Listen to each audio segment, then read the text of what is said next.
Et salut la communauté, c'est WakiU pour des Waki News. Alors du coup aujourd'hui on se retrouve avec l'événement de la bagarre pour Orion du coup.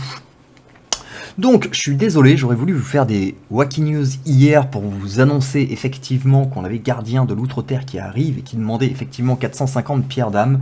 Malheureusement j'avais que cette info à vous donner, j'ai trouvé ça un peu light pour faire des Waki News, mais effectivement j'espère que vous avez coffré vos invocations d'Atrium, en tout cas qui vont nous permettre justement de bien débloquer cette partie qu'on va d'ailleurs faire dans la foulée. Hop, on va aller se faire nos 100 petites invocations. Pour le coup, on en a 211 en stock, donc on est plutôt tranquille. Et c'est vraiment pas mal, mine de rien, cet Atrium, parce que bon, il y a beaucoup qui n'ont pas forcément capté ce que je veux dire, mais avant, on n'avait pas l'Atrium et on pouvait pas stocker. Donc du coup, quand ils nous demandaient d'offrir 50 coffres, bah, fallait payer et puis c'est tout. Donc maintenant, c'est quand même différent, les stocks permettent de pouvoir compenser ça tranquillement.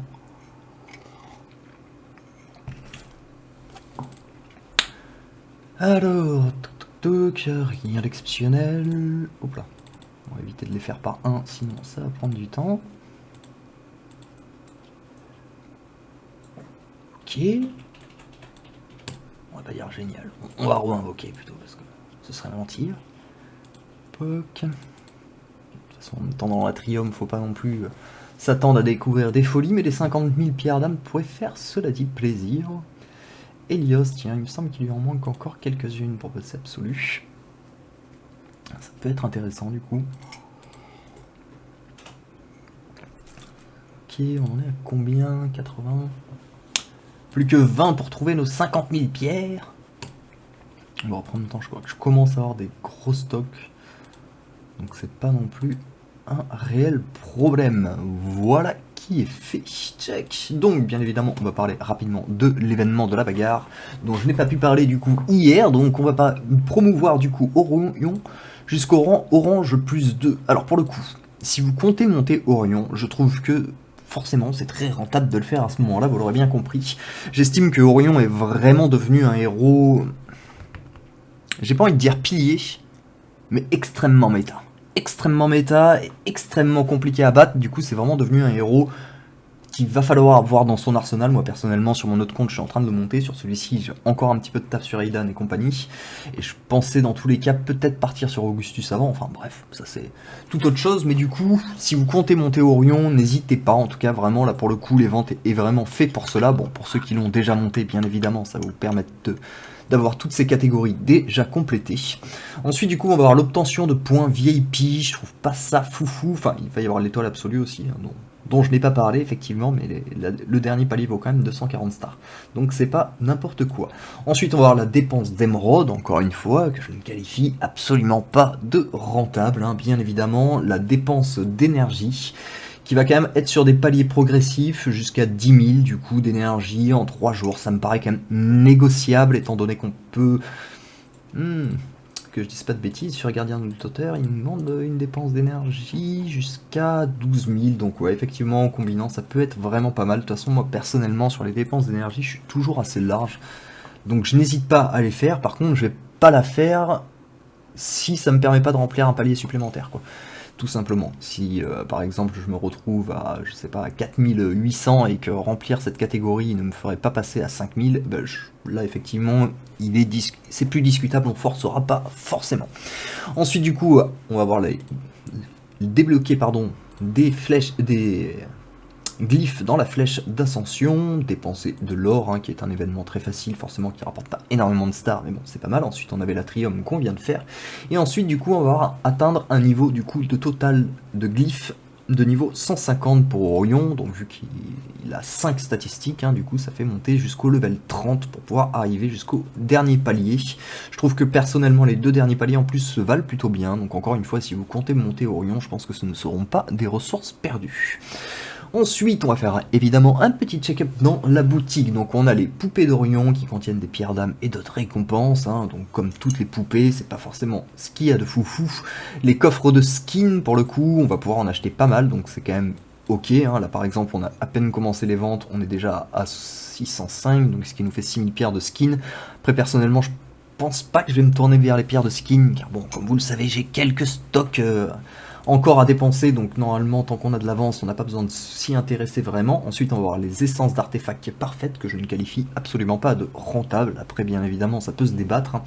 Mais personnellement en tout cas c'est vraiment sur le loot que je vais venir me décharger en tout cas, parce que ça nous permet déjà de monter Aidan très rapidement étant un mage également, et en plus de ça ça nous permettra de prendre du loot pour d'autres héros qu'on a besoin de monter. Donc, bon, je vais pas forcément faire une présentation des gardiens de Outre-Terre, théoriquement c'est un événement qu'on voit très régulièrement, hein, qui revient très très souvent. Mais on va aller s'intéresser du coup à la bagarre. Je vais vous proposer une team du coup qui nous a été proposée par un Spartiate, à savoir Khazar du coup, qui nous a proposé une team qui fonctionne ma foi plutôt bien, donc du coup on va matcher ça ensemble. Et ben écoutez... Toc. Ah oui, c'est vrai que je l'avais testé hier soir avec mes vies restantes pour voir un petit peu comment ça matchait, et ça matchait plutôt bien. Le seul petit point qu'il va falloir mettre en place, selon moi en tout cas, c'est de virer Céleste pour mettre Morrigan si on croise un Rufus en face de nous. Et donc on va envoyer bien évidemment tous nos petits combats. Alors je sais que sur mon autre compte, je l'ai fait avec cette team aussi, j'ai pris un fail. Donc ça reste quand même relativement ok, étant donné qu'on n'a pas besoin de modifier la team. D'ailleurs c'est contre ce type de team que je me suis pris un fail, donc on va bien noter si on se refait exploser. Bon, ça devait pas être exactement ce genre de type de team, donc on est plutôt tranquille. C'est un peu ce genre de type en tout cas, voilà. Hein. Mais on n'a pas peur, hein, on y va. La tête baissée, on fonce, voilà. Et là on se prend une... rouste totale, mais c'est pas très très grave. Parce que c'est pas une compo qu'on va croiser très très régulièrement. Donc on peut y aller vaillamment. On perdra jamais, enfin... J'ai quand même fait pas mal de tests avec l'équipe. On perdra jamais nos 5 vies, en tout cas sur les 30 combats. Surtout si, quand on a un Rufus, on switch bien évidemment avec Morrigan. Mais du coup on va profiter de tout ça ensemble, tranquillement.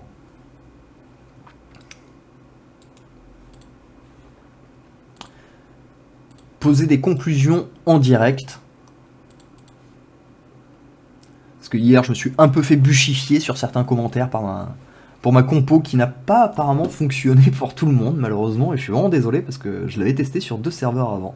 Donc là on a le fameux switch à faire parce qu'on a justement un Rufus en face, la team en plus est principalement défensive donc ça va pas être un problème.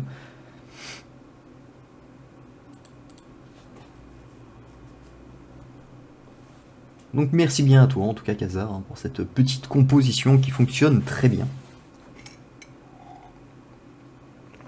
Et allez-y, c'est emballé. Ensuite du coup on va pouvoir remettre Dame Céleste à sa place.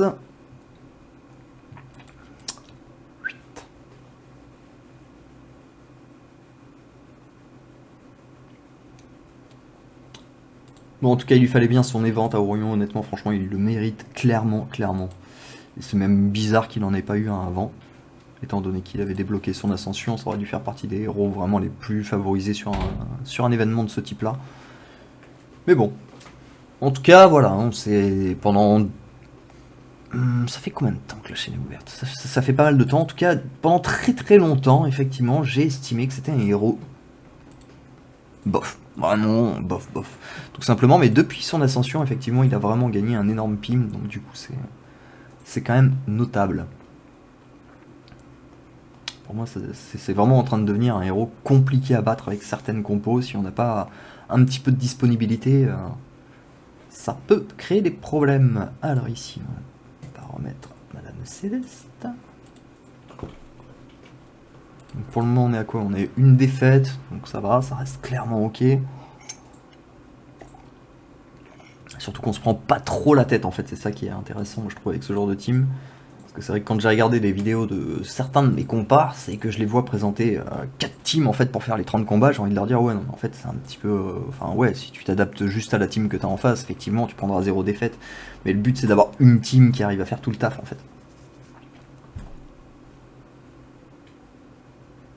Enfin après, pour quelqu'un qui souhaiterait progresser techniquement, en tout cas, c'est vrai que ça va être beaucoup plus intéressant de... J'aime pas du tout cette compo, on va taper à côté. Ça peut être intéressant effectivement de tryhard des compos pour... Mais disons que c'est pas forcément les défenses les plus intéressantes que vous avez là, encore une fois. Moi, comme je l'ai souvent dit, bon, déjà sur le Panthéon, vous avez pas mal d'infos, donc si vous voulez prendre quelques compos, ça peut se servir. Mais du coup, pour faire des teams de compos en défense et ainsi de suite, parce que là, c'est pas forcément des défenses qui sont très équilibrées, donc si vous trouvez une team qui match parfaitement, ça va être génial, mais ça va matcher contre cette team, et une fois que vous allez vous retrouver contre des vraies teams bien composées, vous allez vous faire retourner. Hop, on sort Morrigan, vu qu'il y a Rufus.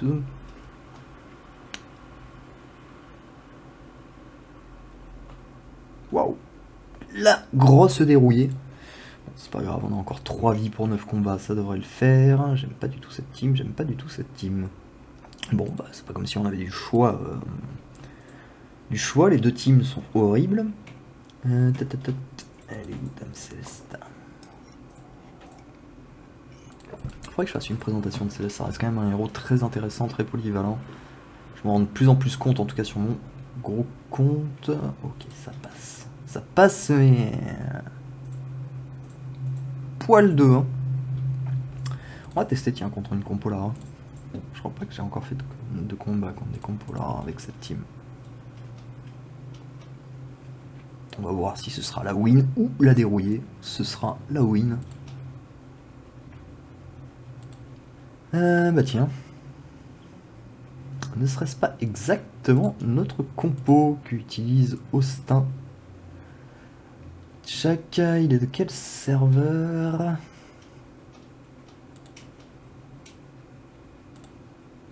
« 272, voilà, c'est un joueur du serveur tout simplement, du coup qui a dû voir cette petite team traîner et bien fonctionner, du coup il l'utilise en défense. On peut s'amuser à faire un match miroir. On peut.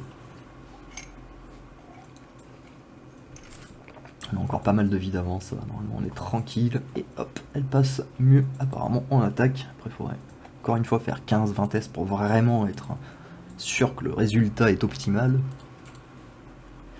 En tout cas, je tiens à dire que les Spartiates recrutent, hein, sachez-le, vraiment c'est super important. Les recrues vont principalement se passer via la Wacky House, donc n'hésitez pas en tout cas à envoyer des messages à Kyle, qui est le maître de guilde, hein, qui est celui qui fera du coup clairement votre recrutement. Alors, je tiens à le dire directement, on cherche plus ou moins des membres qui ont au moins des équipes, on va dire, avoisinant les 700k, que ce soit en titan ou en héros, ça serait très bienvenue. On cherche aussi des gens qui sont motivés, qui vont tenir sur long terme, qui comptent pas lâcher la guilde dans 2 semaines. C'est quand même un point très important. Et après on reste une guilde relativement disciplinée, relativement sérieuse. Tous les ordres de guerre de guilde sont toujours mis à jour. Pour le moment je peux pas vous donner notre rang de guerre de guilde pour la simple et bonne raison qu'on est arrivé la semaine dernière sur ce serveur. Donc il y a le temps qu'on remonte. Mais je pense qu'on sera en ligue or sans aucun problème, hein, en tout cas. Et sur le serveur 272, donc n'hésitez pas en tout cas à me contacter, moi ou Kyle, hein, bien évidemment.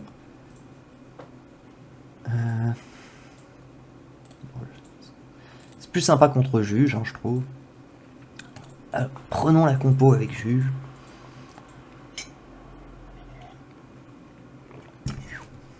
Ça commence à tomber très vite chez nous, mais ça va. Ah, des tortues, tiens. On n'en voit pas souvent.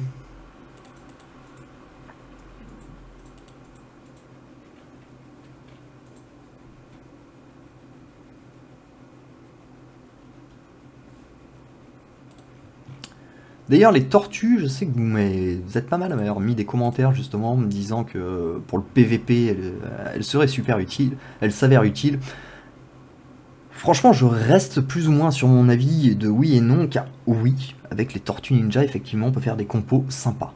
Mais si vous retirez les tortues ninja et vous prenez un héros qui est en accord en tout cas avec la compo que vous allez jouer, vous verrez que vous n'avez pas besoin des tortues ninja, et que sans les tortues ninja, si vous avez un héros en tout cas cohérent, par exemple, je sais pas, si on met King Mao sur une team physique à la place des tortues ninja, vous allez voir que vous gagnez votre match en 20 secondes de moins, en fait, tout simplement.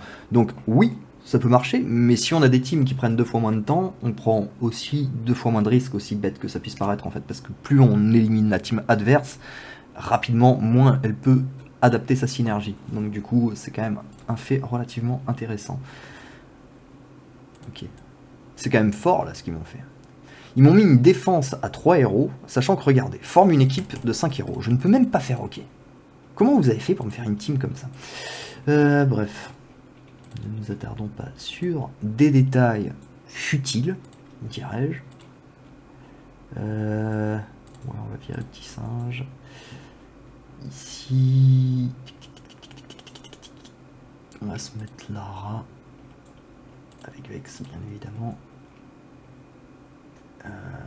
Est-ce qu'on se met un tank? Non, pas forcément, on va se mettre direct King Mao et avec Kain, bien évidemment. Ouais, parce que là, effectivement, c'était compliqué de faire des victoires en fait, hein, en défense quand il met une team de 3 héros alors qu'on n'a même pas le droit de le faire. Ah là là, sacré Nexter, sacré Nexter. Bon, du coup, que je n'oublie rien, en tout cas, hein, hop. Jack, donc là, bon, le pack héroïque, je vais pas forcément en parler, dans la mesure où c'est de l'investissement, ça ne concerne que vous. Tac, tac, tac. Bah écoutez, voilà, en tout cas, je pense qu'on a fait le tour, hein, du coup, on vous a présenté une petite team, du coup, pour la bagarre, qui est sympathique. Donc on a pris 2 défaites, hop. On peut regarder un peu le type de team contre lesquels on a pris défaite. Donc Augustus, Isaac, Rufus et Dorian. Et là, ah mince, il n'a pas retenu la deuxième défaite. Il ne l'a pas dans mon journal, ce qui est fort embêtant. J'aurais bien voulu voir si c'était... Parce qu'il me semble que c'était une team Rufus aussi. Je sais pas, il faudra que je regarde ma propre vidéo pour avoir l'information. Bref, en tout cas, j'espère que la vidéo vous a plu. Si c'est le cas, comme d'habitude, n'hésitez pas à lâcher un petit pouce et à liker. Et puis on se retrouve très très bientôt pour des nouvelles Wacky News. Allez, ciao ciao!